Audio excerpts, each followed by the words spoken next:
Hey, 5280 Sports Network on a Friday. It is your morning minute. Nate Lundy with... Where'd he go?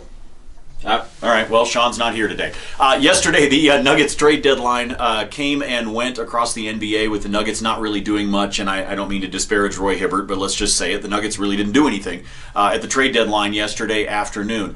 I know that it's not a popular opinion, and I can tell that by looking at things within my Twitter feed as it was taking place yesterday afternoon, but I'm glad that Tim Connelly did not do a crappy trade just for the sake of doing a trade. I know that if you believe all the different reports, they made a monster offer to Indiana to try to get Paul George. It didn't come through.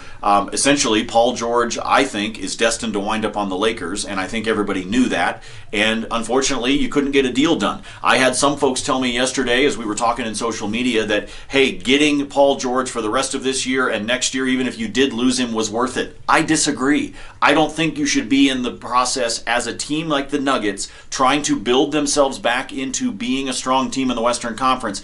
I don't think if you're Denver, you can be in the business of renting players. You've got to find a way to build something that you can sustain. You're getting great play out of Jokic. He's becoming a star within the league. Hopefully he continues to develop. Bad game last night. I chalked that up to just being a bad game.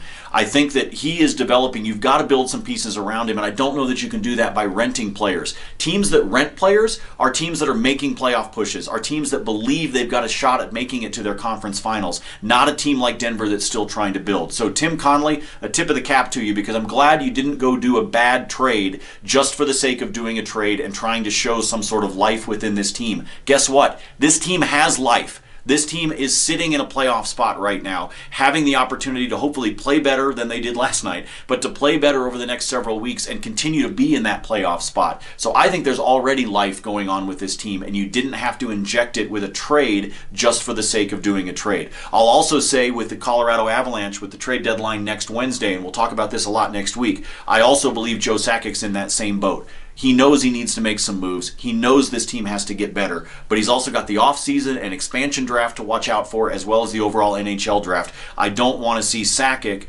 make a trade just for the sake of doing a trade. I know fans want that because they want something to talk about. They want some kind of enthusiasm to get behind.